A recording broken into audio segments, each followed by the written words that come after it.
Yeah, I know what you might be thinking, it's a lot of work. And well, you're right. But the good news is that you don't have to do everything on the same day, and I do not recommend you doing it.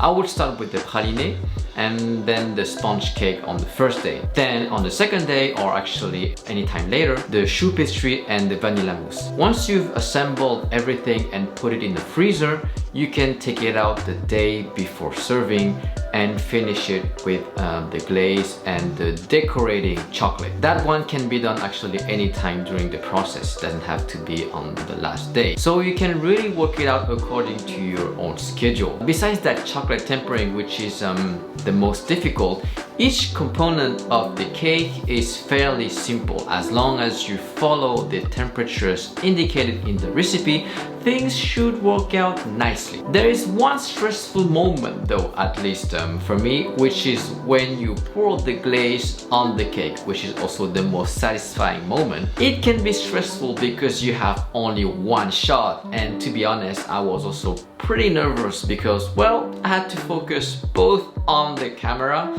and on the glazing itself, and also I had only one shot as well. If you're not comfortable, then I would just use one kind of chocolate instead of two. Then you will decrease your risk of messing it up a little bit. That's it for today. If you liked it, please give me a like. Life is short. If you're having a cake, make sure it's a good one. Until next time, bon appétit and see you.